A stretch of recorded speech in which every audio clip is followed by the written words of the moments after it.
인생의 고비는 누구에게나 찾아옵니다. 그 누구도 실패나 좌절의 순간을 피해갈 수는 없습니다. 이런 순간을 극복할 수 있는 것은 단 하나, 바로 멘탈의 힘입니다. 성공한 CEO나 부자들은 한결같이 강한 멘탈의 소유자입니다. 강한 멘탈을 지닌 사람들은 실패를 겪거나 어떤 위기가 와도 결코 흔들리거나 무너지지 않습니다. 그들은 강한 멘탈로 잠재력을 최대한 발휘해 결국 목표를 달성합니다. 멘탈이 강한 부자들은 절대 하지 않는 것이 있다고 합니다.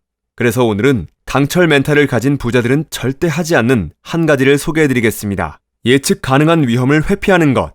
우리는 살면서 재정적, 신체적, 정서적, 사회적으로 무수한 위험에 직면합니다. 때로는 그 위험이 자신의 잠재력을 최대로 끌어낼 기회이기도 합니다.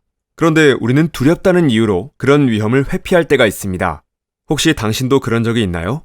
다음 중 당신에게 해당하는 항목을 살펴보세요.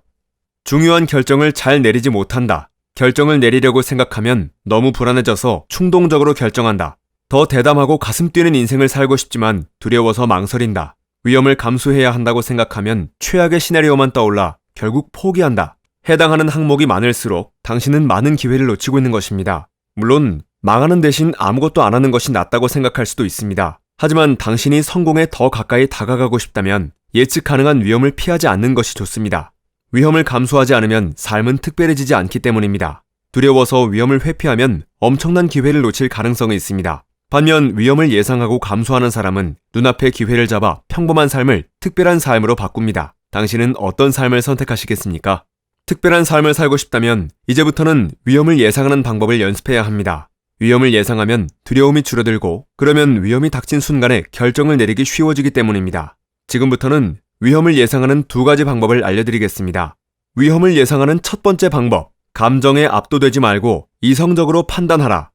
불안감이 없으면 도전하고 많이 불안하면 위험을 회피하는 버릇은 결코 좋은 것이 아닙니다. 감정은 정확하지 않습니다. 사람은 감정이 강해질수록 이성적으로 생각하지 못하기 때문입니다. 감정적인 반응을 다스리고 싶다면 눈앞에 있는 위험을 이성적으로 생각해야 합니다. 예를 들어 많은 사람이 비행기를 두려워하는 상황을 생각해봅니다. 대개 그렇게 느끼는 이유는 자신이 상황을 통제할 수 없기 때문입니다. 조종사가 통제권을 쥐고 있어서 승객은 상황을 통제할 수 없고 그로 인해 불안함을 크게 느낍니다. 미국에는 비행기 타기가 너무 두려운 나머지 머나먼 목적지까지 며칠 동안 자동차로 움직이는 사람도 많습니다. 하지만 자동차를 타기로 한 결정 뒤에는 이성이 아니라 감정이 있습니다. 통계 자료에 따르면 교통사고로 죽을 확률은 약 5,000분의 1인 반면 비행기 사고로 죽을 확률은 1,100만 분의 1에 가깝기 때문입니다. 대부분 사람은 이렇게 논리적으로 결정하는 대신 감정적으로 가장 불안하지 않은 선택을 합니다. 우리는 감정이 아닌 객관적인 사실에 따라 결정을 내려야 합니다. 이성적으로 생각할수록 좋은 기회를 놓치지 않고 잡을 수 있을 것입니다. 위험을 예상하는 두 번째 방법, 스스로 질문에 대답해보자. 같은 상황이라도 개인마다 위험을 다르게 느낍니다. 청중 앞에서 연설하는 것이 위험하다고 생각하는 사람이 있지만 전혀 위험하지 않다고 보는 사람도 있습니다. 다음의 질문을 스스로에게 던져보면 위험하다고 느끼는 정도를 계산할 수 있습니다. 1. 잠재적 이익은 무엇인가? 위험을 감수해서 얻을 긍정적인 결과를 생각해봅니다. 위험하다고 생각한 일이 잘 풀리면 어떻게 될지, 돈이 더 많이 생길지, 인간관계가 개선될지, 건강해질지 등에 대해서 말입니다.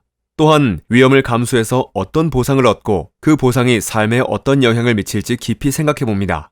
최선의 시나리오가 안겨줄 이득을 현실적으로 예상하는 것입니다. 2. 대안은 무엇인가? 목표를 이룰 기회는 우리 생각보다 다양합니다. 해당 위험을 감수하지 않는다면 어떤 대안을 실행할 수 있을지 알아두어야 합니다. 그래야 가장 현명한 결정을 내릴 수 있습니다. 3. 최악의 시나리오는 무엇이고 어떻게 피해를 줄일 수 있나? 최악의 시나리오를 불러올 잠재 위험을 최소화하려면 어떤 방법이 있을지 생각해봅니다. 예를 들어 사업에 투자할 생각이라면 사업이 망하는 최악의 시나리오로 흘러가지 않도록 사업이 성공할 확률을 높일 방법을 고민하는 것입니다. 4. 이 결정이 5년 후에는 어떤 의미일까? 균형 잡힌 시각을 잃지 않으려면 위험을 감수해서 미래가 얼마나 달라질지 자문해 보아야 합니다. 작은 위험이라면 몇 년 후에 기억조차 못하겠지만 큰 위험이라면 미래를 완전히 바꿔놓을 수 있습니다.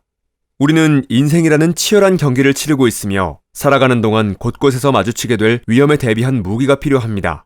그리고 당신의 인생을 변화시킬 가장 강력한 무기는 멘탈의 힘입니다. 강철 멘탈이 있다면 일과 사랑, 인간관계에서 오는 어떤 위험에도 상처받지 않고 당당히 이겨낼 수 있습니다. 수많은 겁쟁이는 안전지대에 쭉 머물러 있길 바랍니다.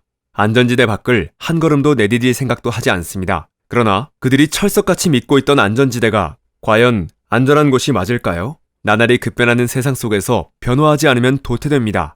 움직이지 않으면 오히려 말라 죽기에 십상입니다.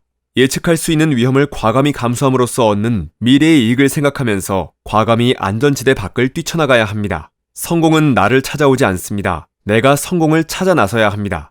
위험을 신중하게 예상해 감수하고 낯선 세계에 발을 디딘다면 여러분도 꿈을 성취하고 목표를 이룰 수 있습니다. 본 영상은 책 나는 상처받지 않기로 했다를 참고했습니다. 책갈피였습니다. 당신의 성공과 행복을 응원합니다.